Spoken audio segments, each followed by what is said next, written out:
Good morning, Mette. I'm Roy. We are friends on Instagram. We're both patient advocates, specifically for POTS syndrome patients. We will talk a lot about POTS, but I'm so happy to have you. Technically, it's my first collab with another patient advocate.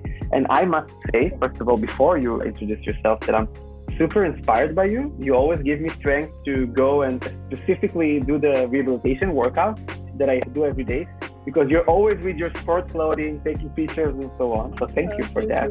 And I want to learn more about you and your struggles and your life. And just to get to know you better so we can maybe find ways together to help other patients out there. Yeah, that sounds great. Well, thank you for having me and thank you for the kind words. It warms my heart. Well, my name is Mette and I'm 25 years old and I live in Denmark. And I started getting symptoms of POTS in 2009. So it's been a long while, but I got diagnosed in 2015. So it was a struggle to get there, but we got there finally. And my symptoms are like on off. Like I've been sick for 1 year now, but 5 years before that, I have worked full time at McDonald's, but I got some COVID symptoms last year, where afterwards I had my POTS symptoms flare up. So I've been on sick leave since then. So, and currently I am trying the Levine protocol or CHOP or whatever you guys want to call it. It has a lot of names. Yeah. And I'm in month 3 right now. So I hope it's going to work. I'm so happy to hear that you managed to get to month 3, because the Levine protocol or the Dallas program, there's so many programs, names for the same program. It was developed in the Presbyterian Hospital in Dallas, Texas, United States. And the problem with this program, even a healthy person who is not in shape will find it hard, because it's very physically tough. But because what they did, these lovely doctors and physiologists, they took the physiological parameters that what POTS patient needs to do if he wants to get better. But we start from such a low point compared to other people. So a lot of people actually cannot hold this program. And I'm so happy you reached month 3. What I found about, specifically about myself, is that without the support of the hospitals, and I'm going to talk more about it, because I did it in a hospital, I would never manage to make it even after maybe 2 weeks in, probably. So I think we should find ways to simplify those rehabilitation programs, specifically for dysautonomia and POTS patients. And it was sad to me to hear that you was one of the regular stories of POTS taking 6 years to diagnose. For me, it was the same, around 6 years to diagnose. I was self-diagnosed, but again, it took me around 6 years. And I was diagnosed in 2009 after being sick from probably 2002 or something like this. Even 2001. For me, it happened during the military service. So it's 6 years when the moment that I was in bed until the moment I diagnosed, but the symptoms started earlier during my military service. I want to ask you, when you got your diagnosis, were there a doctor saying, okay, now you do the Dallas program, Levine protocol, and that's what you need to do, or you had to do it yourself and research? When I was diagnosed, I was told to eat more salt and drink more water, of course. Yeah. And buy these compression stockings and use them. Right.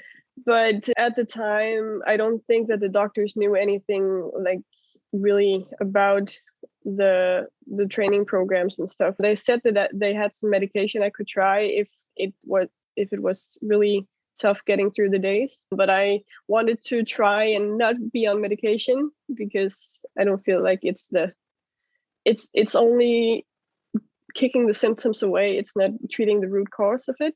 And I don't like that. And it wasn't until this year or last year that my cardiologist said that we could try this program, because I had been trying some medication and it didn't work for me because my blood pressure is really low too.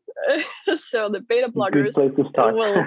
Yeah. So, but at first he was like, if you can do it by yourself, you can try to. But he was also like, another patient he had some help from physiotherapists at the hospital.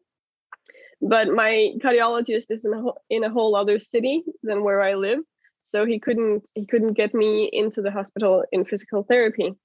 But I do get a help from a physiotherapist in my city, and I have my primary care doctor to call if anything happens or anything. And then I have like phone calls with my cardiologist once in a while to talk to him about how it's going, stuff. So it actually seems to me like even in the best healthcare systems in the world, like we hear in Netherlands, Israel, Denmark, those very famous healthcare systems, it still seems like that it's kind of a DIY medicine kind of with POTS, because we have to find hacks. Like for me, I had to convince this nice physiotherapist that actually treated my shoulder because I had something orthopedical not related to POTS. I had to beg her to learn the Dallas program and to help me kind of using the facilities in the clinic. Like this is how I started, because what we did in Israel was pretty crazy. We institutionalized and nationalized the rehabilitation programs. But in many countries, if you don't know somebody or your doctor is kind enough to refer you to somebody, there is nothing organized because there is not enough masses yet of people with POTS to have some sort of rehabilitation program. So what we're trying to do in Dysautonomia Israel, and I'm trying to set up a European, pan-European Dysautonomia society, is to find a way to kind of democratize kind of the rehabilitation program, because it's so simple for a member of the community, like occupational therapist, physical therapist, even fitness trainer, to learn it and to help those POTS patients. And the only concern medical doctors have is that in the very, very bad stages of POTS, you can faint from everything or anything small that may trigger you. So we're trying to solve that. And there are a lot of technology solutions for remote physical therapy, but it's just crazy that I'm getting emails every week or DMs from people that says like, I didn't even never heard about this program, and I don't even know who to talk to. In the States, it's crazy because sometimes people need to travel 300 kilometers to see a doctor who even heard about POTS, right? We live in small countries relatively, so it's less of a problem. But I think that you said something super, super interesting there, is that you have medication on, I had medication on, and we don't want just to extinguish, just to put away like a fire, put away the symptoms. We want to get better. But in POTS, we have something super interesting. We have this crazy chicken and egg situation that we're too weak to do exercise. And if we don't do exercise, we're too sick. So it's like we have to balance this all the time. So if I don't walk for 2 weeks, if I stop doing my daily walks, jogging, like in 2 weeks, I have all the symptoms back. But in sometimes, like during summer in Israel, now I live in Europe, but in Israel, it can be 38 degrees or something. And in Tel Aviv, it's too hot to do exercise. So how do you deal with this daily struggle of balancing this level? Oh, it can be hard, but well, Denmark is not really that hot of a country, so the weather is not a problem here. Yeah, exactly. But I think it's more about the motivation, and you have to remember what motivates you and why you're doing it to go to the gym every day or do it at home. I would recommend going to the gym because it's easier mentally than it is at home. And also there's the social thing by going to the gym, and there's more people around you if you have to feel like symptomatic during a workout. But yeah, I just try to remember why I'm doing it. And if I don't go, I can end up being in bed, and I don't want that. So that's what motivates me. It's like do the work or get worse. So there's no in between. So true. That's so true. Yeah. I found it the same. When I got to Austria, it was so hard for me to actually incorporate it during my daily life. And then when I rolled into a gym, and basically it's so stupid. Like I'm going to the gym just to use the walker, and everybody's looking at me just barely walking on the walker, but it gave me a structure. And sometimes there are air conditions in these places in summer, sometimes not. But like in Europe, it's kind of strange, but because of global warming and so on. But it was a building that you go in, you have a purpose, you're there for like an hour or two, and you know that you have to do something. And it took me a long, long time to get to the point that I don't need the gym, and that my daily walk is actually also a mindful activity, not only a sport activity, which leads me to the next question. How do you incorporate mindfulness into your rehabilitation? Because I see you do a lot of those, like yoga and other stuff. So can you tell me more about it? Yeah, every time I work out, I end my workout with yoga. And it's all from 15 to 30 minutes every day. And I also have a dog. So I get out and walk a lot, and I like to just breathe in the nature and like no music in the ears or anything, just going and just taking it in. And it seems to help a lot. And I also meditate every time I do yoga. Every time I end the yoga session, I meditate. And yeah, I just try to do some self-care every day, do something to make me feel good. That's really good. But do you feel that you had struggles starting to meditate, starting to do yoga and put it into your daily routine? Oh yes, I did. The yoga wasn't hard for me because I really like the stretching, and yeah, it feels good, I think. So it was easy. But the meditation, whew, I have a hard time meditating because my mind is just everywhere. Mine too. Mine as well. Yeah. So it's really hard. And when I meditate, I sometimes fall asleep because I try to relax so hard that I get so relaxed I fall asleep. So yeah, it was really hard, but I'm learning still. Meditation is not easy for everyone. It's amazing that everybody has, even like I hear POTS patients who are so sick and fainty, but the yoga is easier for them than the meditation. And I must have a little disclaimer. Not every yoga type is good to POTS, specifically in the rehabilitation phase when you're still fainting and your blood pressure is crazy and tachycardia is crazy. So the only approved yoga that I recommend, like we're not doctors, but is yin yoga, which is very, very gentle, and you can do it lying down. Not a lot of movement changes, because most of the time with POTS I could not do yoga because it's too rapid movement changes. So I had to find a teacher that came to my home for 3-4 sessions, and she taught me what I can do with POTS. She just read about POTS and find things. There is also there is a woman in Israel. She's amazing. Her name is Michal, like Michelle, and she did her PhD about therapeutic yoga. And she kind of came up with a special routine for yoga for POTS that helped our community. So I will try to share some of it. I want to say something also about the mindfulness. I think that people don't realize how healing mindfulness is. It's not only for relaxing. Controlling our mind basically is like, they tell us it's all in our head, and then we're insulted because I have a real illness. But as long as I advance in my journey of getting better, and now writing my books, Revolution from Your Bed, I realized that it's really all in your head. Like you can really make yourself healthier. And the way I healed myself was a lot of mindfulness, a lot of meditation. I didn't know that I'm doing something good, but I did it. So I think that the struggle is, first of all, to have healthy routines before we even think about putting meditation every day. I want to help you. Like, do you have a healthy routines in general, like with your nutrition, sleep, or other things other than yoga and meditation? Well, I try to get up and go to bed at the same time every day, of course. It can be hard some days to get up at the same time. Yeah. But I don't do anything specific. I eat what I want because I have a lot of nausea. So it's important for me to get something to eat also with the workouts and stuff. So I just eat whatever I can and what I want. And I'm also very picky, so that doesn't help. But I try to maintain like a structured day. Like I try to plan my day as much as possible. But yeah, the workouts and the strict bedtimes and stuff like that, it really helps. So for me, I must say that sleeping was always a big problem. Nutrition, I'm a foodie. I'm not very picky, but I found that it was very hard to eat large meals with POTS. So I had to divide it into like small 5 meals or so a day. But also, when POTS started, I had a crazy year of nausea, and I lost almost 30 kilograms, and I was admitted to a hospital not because of POTS, but because of weight loss in the beginning. Because you know how it feels. You're so nauseated you cannot eat. So I tried shakes and soups and everything.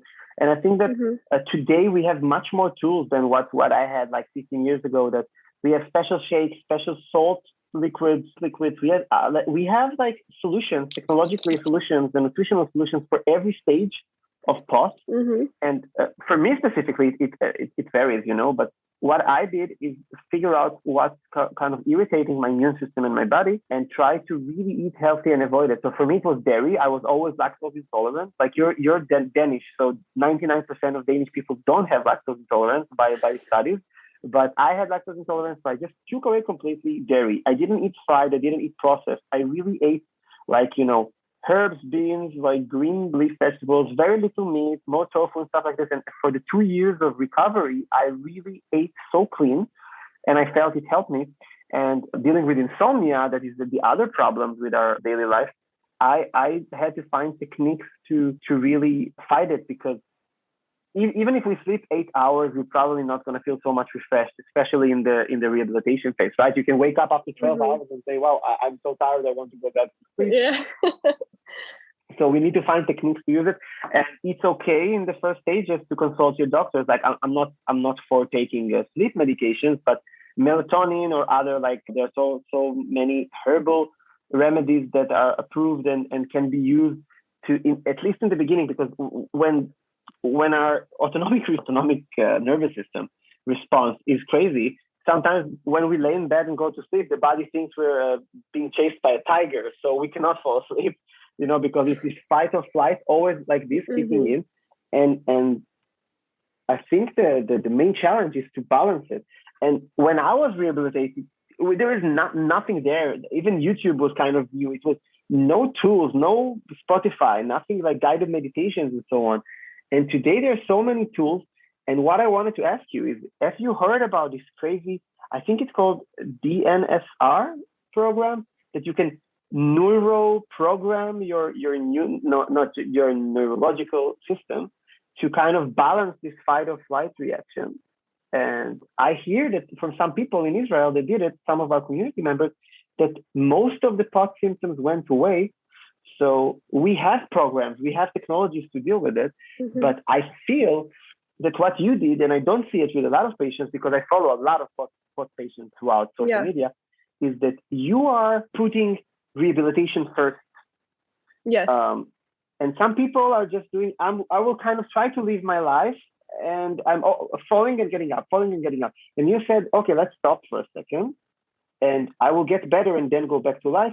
So I wanted to ask you, are you able to work or study during this rehabilitation phase right now? I did study, but it was like really light study work. So it wasn't that demanding for me. But I want to go back to study in August if I can. But right now I can't work and I can't study right now as it looks, because I have this very fatigue that I deal with every day, and it doesn't matter how much I sleep and whatever I do.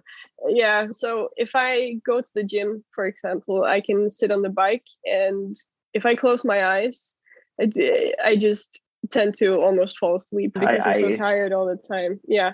And the same thing happens when I read and when I sit in front of the computer and stuff. So I have to be able to take breaks when I need them, or like stand up and walk around, because or else I'm going to fall asleep when I'm sitting. And I feel like that's not possible if I have a job, and it's not possible if I go to school. So what I do if I'm going to study in August is that it's going to be online, so I can do everything in my own pace. I really admire you for that, because it takes a lot of courage, because people think psychologically that if I stop working or studying, I am giving up on life. And I always have an argument with my doctor. He always really encouraged the POTS patients to be in some sort of activity group or some sort of framework, some sort of structure.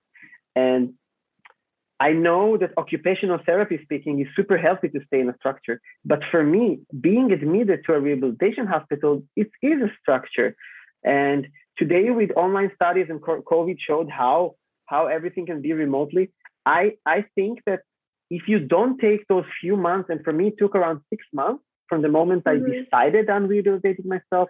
I didn't have a Dallas program. I had to consult with friends who are physical therapists, occupational therapists, and build something for myself, starting from rubber bands with my legs, steps, walking few steps and fainting, walking a few steps, until I got to 7 kilometers or 5 kilometers a day. And even at some point, some running intervals. This was my structure. And I think that POTS patients need to understand that if they don't stop for a second and put themselves in a different framework of structure, it's only going to get back and forth. Because I have a funny story. I had some strange remission happening. Yeah. I got steroids as an experiment in the middle of my illness, and they didn't know if it helped so much. But what happened is that for 1.5 months or so, I could get out of bed and I fainted instead of like 30 times a day. Like really, every time I moved my head, I could stand and walk a bit. So I had like towards the end, like when I already got it a bit better. So what I did, I could get out of bed and I was like, oh my God, I'm healthy again, which was completely wrong. So I went and worked in a bookshop. And every day I would like lift books, faint on the floor, or just sit on the floor until my manager told me you cannot go on and work like this. So I worked for a few weeks. It was horrible.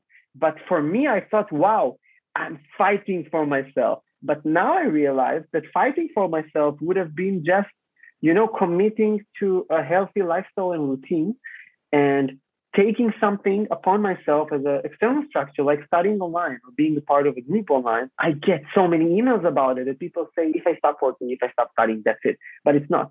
I just see it, like in a race, in Formula One, they have to stop to change the tires. They have to stop to refuel in the middle. Otherwise, they're just going to stuck. So that's what we're doing. This race that we call life, we just stop in the pit for a second, in the pit stop, and rebuilding ourselves. And I think that's what you're doing. Like I follow a lot of influencers regarding POTS, dysautonomic chronic illness. And what I like about your job is you're so genuine. You're not trying to be, I'm a regular person, or you're not trying to feel like to hide your illness, or you're not trying to do something that is other than showing your rehabilitation journey. And I wish I had the tools and the courage to do what you're doing. And I really want to commend you for this. And I want to ask you, because I was speaking for like 3 minutes straight, I'm sorry. I want to ask you if you have any tips for other people, because we know that Instagram and other social media can really empower patients if they share the story. Do you have any tips of people how they can really genuinely get better while using social media? While using social media? Oh, yeah, that's a tough one. I think I need you to how do you say that? Ask the question in another way, maybe. Yes. So I can understand better. Yeah. Yeah, sure. Sorry. I'm a public speaker. So when I start speaking, no, it's totally fine.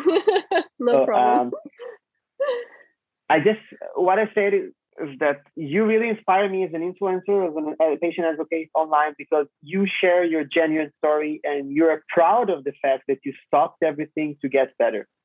And even though you're 25, the people expect you maybe to join the race of life, but you stopped everything, and you are one of the influencers. You're not just pretending that everything is okay with you. You're showing when you're not feeling well. You're showing when you're training.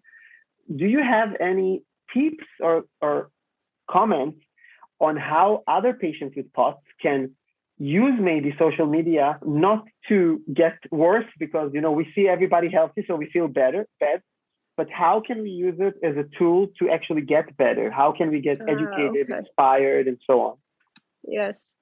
Well, at first, it's really, really important to remember that there is something behind the social media accounts, because a lot of accounts does only show like the good side and the Photoshop pictures and my life is so great and stuff like that. And that's totally fine. I believe more in showing everything.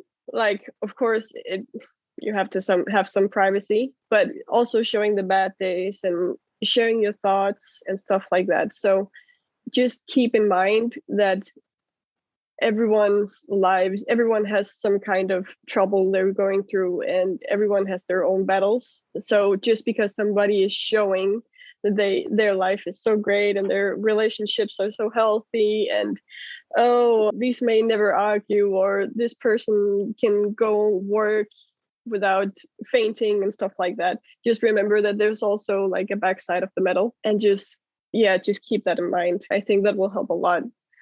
I think it's so important what you said. There are real people behind it. And I think that what we're trying to do with the patient school is to create a network of hope kind of, because we cannot get people out of Instagram, but we want to use those channels to really educate people and to give them hope. And that's what I'm doing in my account. And I, it was very hard for me to decide, like, is my account, like I have in all social media, I have like 30,000 followers.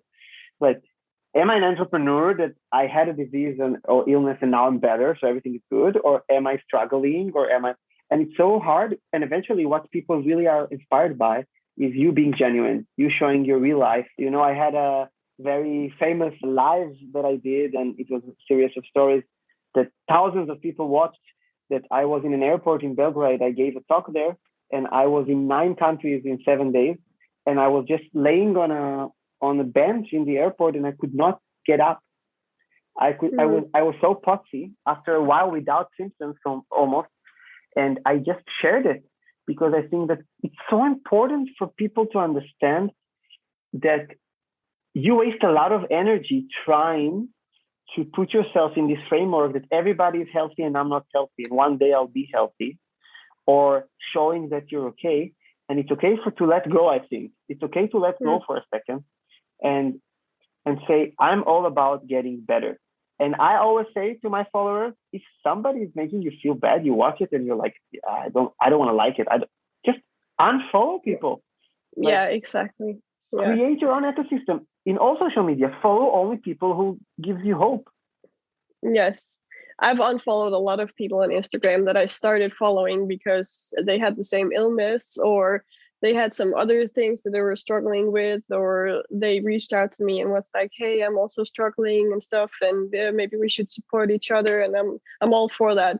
But as the time went by, I could see that posts were very negative and very like, I feel so bad, and it's totally fine. I also share when I feel bad and stuff, but it was really just like, then they started, how can I say this, being negative towards healthy people, like being very, oh, don't tell me this, don't tell me that, and stuff like that. And I was like, I don't need this, because I don't mind people telling me, have you tried this? Have you tried this? Have you tried this? Of course, it can be a lot. And you can be like, oh, 5 people already mentioned that. And yes, I have tried yoga. Yes, I have tried drinking water. Yes, I have been walking and stuff like that. But they just do it because they care about you. And I don't need to follow people who put people down because they try to help other people. I can't deal with that. So I unfollowed those people and the people who are very negative in their posts, because I try to focus on being positive no matter what. Of course, you have to allow yourself to be sad and angry and stuff like that, because it is hard having an invisible illness, and it's okay to be sad and mourn the life you had before or stuff like that. But it's also very important, as you said, keeping the mental healthy, because it will heal you. Not maybe it won't heal you like medication will, for example, or like the program I'm doing right now will, but it will definitely help you stay motivated, and it will definitely help you feel better in somehow. I really agree, and I look at those complaints as memes. For me, it's like that's what it is for me, because this negativity, like, I understand where it comes from. Patients are falling between the cracks. And when you lose your support system, when your family turns against you, or your friends turns against you, and we've all been there, like, they don't believe you. When you're not diagnosed for 5-6 years, people stop believing you, even your loved ones. And when I talked to a psychologist about it, she told me that, of course, your mom or your sister or your brother or your best friend, they kind of disappoint you, because for them, it's heartbreaking to see somebody like you, so loved, being kind of, faded away into something. But I really think that we have the control on 2 things. First of all, our mind, to have like this mental hygiene that is super important. And we are now using state-of-the-art evidence-based tools in the Patient School app that will come up in a few months, to use tools that patients can teach themselves, mental hygiene techniques, to feel better, even if you're not diagnosed, even if your illness is in the liver, but you're still depressed because you have a chronic illness. So at least we take care of this part, and alongside nutrition and lifestyle and sleep, it's our health, and our social connection. But we shouldn't forget that the support system are super important, and it's super important to ask for help. And a lot of patients do not ask for help. and do not ask for support, even if they feel very down. So I will mention here again, there is this beautiful project in Germany called Body Help. It's friends of mine that started this. It's a free chat with a therapist or with a volunteer that is trained to help people in distress, but not only in distress, also in any life difficulty and in chronic illness. So I will tag them in this video or story. And I think we should learn how to ask help. And if we feel we don't have enough support systems, we should find ways and techniques to cope with it. So we have support systems, and we should have a purpose and we should have an aim, but we should very well stay motivated, because in a lot of chronic illnesses, lifestyle is totally effective, as we see in POTS. Like, we have to exercise, we have to eat healthy, we have to sleep well. And if we don't do it, like, I see a lot of patients that they sit there and complain, I feel like shit, but they don't even try to get better. And I think I understand them. I understand the mental block. But when you realize that you're the only one who controls your universe, right? Like you did. You left everything you did, your work and everything, and said, okay, now I'm taking the year or whatever to get better. And if patients will not do it, nobody will help them. The doctor is not sitting every morning and saying, oh, Mette, how does she feel today? They have, in Israel, a GP, a general practitioner, will probably have around 2,000 patients. Yeah, I think it's 1,000 here in Denmark. So yeah. So like, it's a the lot of doctor is people. too busy. And until we fix healthcare, and we're working on it, there's so many initiatives. We as patients must come together and support each other, do collaboration, push each other, set up communities. If you don't have a community in your country, like I see it, some people talk to me, oh, but in Cyprus, we don't have a community. Start it. Talk to me. We will give you the template of how to start a community, like we did in Israel. I was alone. I had no patients to talk to. And when I got a bit better, I started a Facebook group that became like a charity and now a national association kind of that supports POC patients. Because if you don't do it, nobody will. You cannot sit at home, wait that somebody else will do it, because we are all feeling shit. We are all too sick and too tired and too fatigued. So nobody will, like we say in Hebrew, raise the glove and do it. So I think that before we summarize this call, because I don't want to fatigue you, I know how hard it is for POTS patients to speak a lot too and to sleep like this. I want to ask you if you have any comments or anything you want to say to the people who watches us, because I think that you've been very influential to me and to other people. And I want to hear if you can like summarize and say, what are like your 3 or 5 tips that you can give patients if they want to feel better with POTS? Yeah, slow down, really slow down, look around, and just listen to yourself and your body. And that's one thing I always say, listen to your body. Do what works for you, but also be kind and take in the what is it called? The advice that comes from other people. They only want you the best. So don't discourage it or anything. Just and try. I know this is such a cliche, but think positive. Like, it really, really helps. It's something that's really helped me a lot. Like, to keep a positive mindset. It does wonders, even though people say it don't, but it does. So well said, like really well said. You know, I live so inside of it. So sometimes it's so amazing to hear another person who's been through this journey that we all have the same conclusions. It's so well said. And I want to add, I was the kind of more the interviewer here, but I have POTS syndrome with mass activation disorders and other disabilities. I was almost a decade of my life bedridden or home-ridden. And I had to teach myself how to walk and even talk again, because at some point I could not talk more than a few words because I would faint from the effort, just from the POTS. Rehabilitate myself completely, diagnose myself. I'm not going to take the stage here, but I'm just saying I've been where Mette has been. I've been there 10 years ago.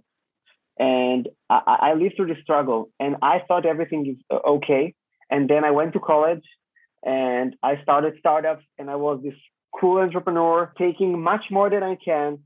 And then again, 4 years ago, I had another relapse because I stopped walking, I stopped eating healthy. I was in a very unhealthy relationship. I didn't have good support systems. I forgot everything that I worked for.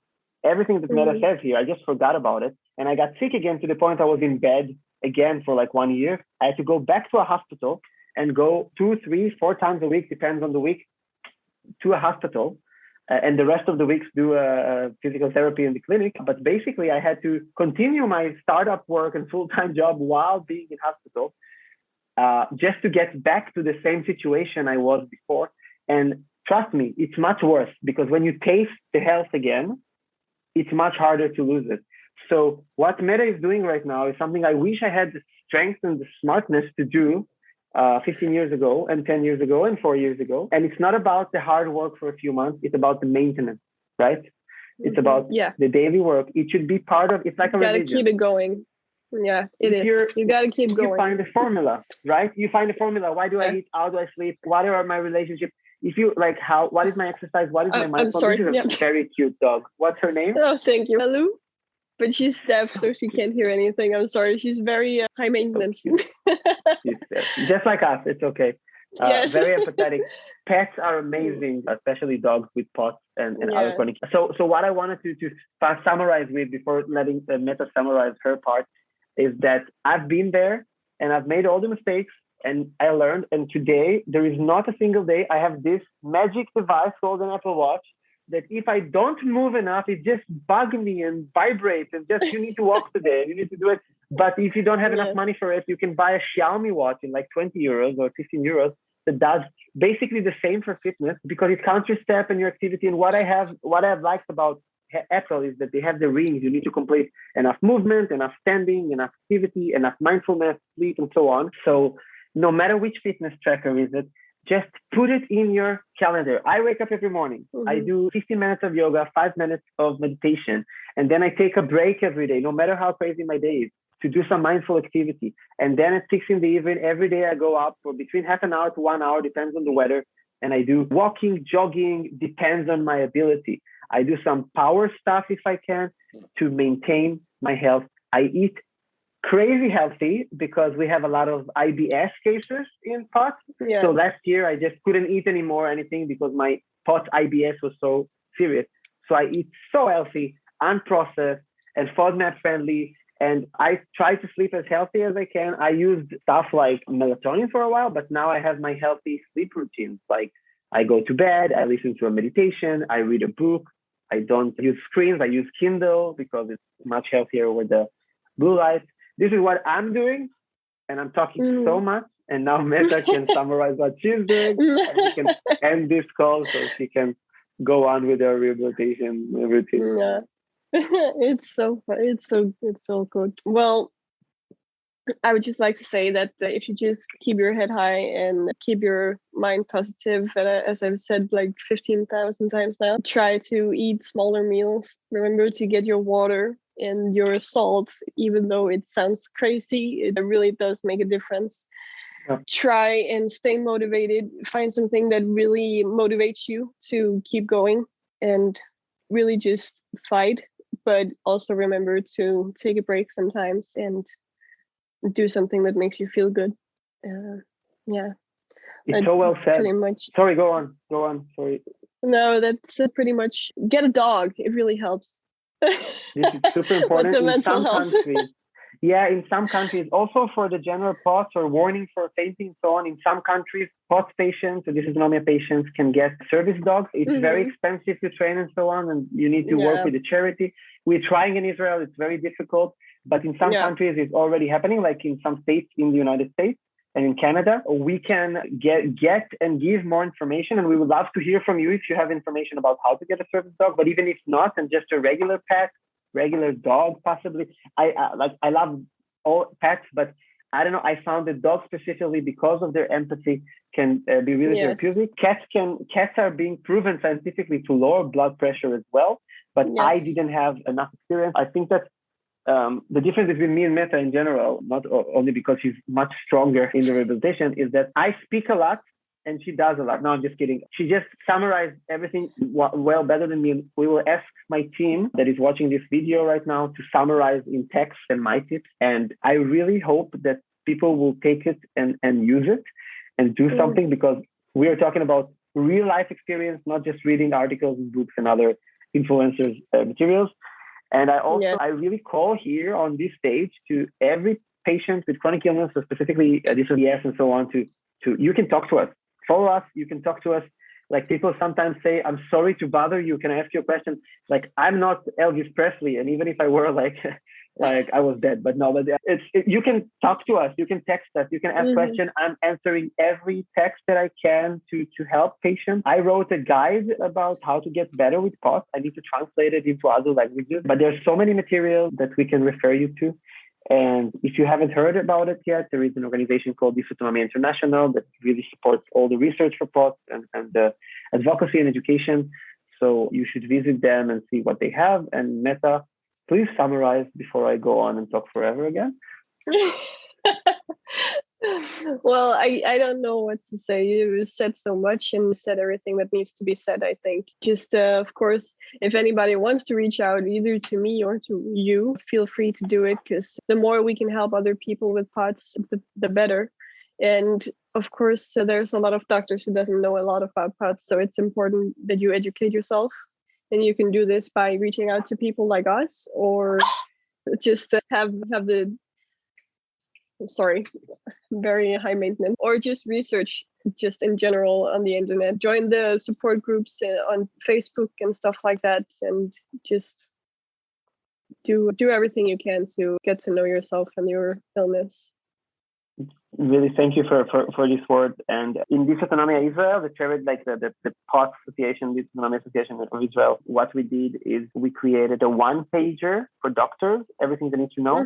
So no matter which country you're from, please, if you need, just text us, or I can send you this page. We can translate it to every language that's needed. You know, it's not a problem to raise some funds together and pay it's like 40 euros to translate with the official translation to any language. I'm sure we can pitch in and translate it to as many languages as possible, because the doctors should be educated. And I'm mentoring medical students, and I'm speaking to students and nurses wherever in the world that wants to hear me. If you're listening to me right now and you want one of us to advocate, to come to a Zoom call, to speak somewhere about POTS, please let us know. We'll do it all the time because we care about it. So personally, educational-wise, awareness-wise, research-wise, anything you need. And I really recommend you to follow the Patient School page on Instagram. We're uploading material that can really help chronic illness patients. And the app will come in a few months and will be groundbreaking in helping patients feeling better. Yeah, we are very excited about it.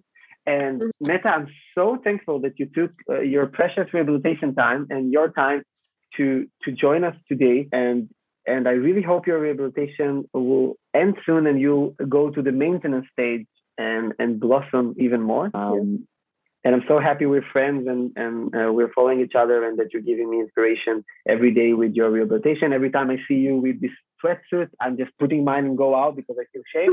So it's a good motivation. You're like my Instagram Apple Watch, so it's good. Oh, I'll be sure to post more then. Yeah, because I only share pizzas and stuff, so people think I'm like this guy who just sits and eats. I should share more of me walking every day and doing rehabilitation. That's a good idea. You should, yeah. I will, because I do it every day, and I sometimes take some selfies or stuff or stories, but it's not enough.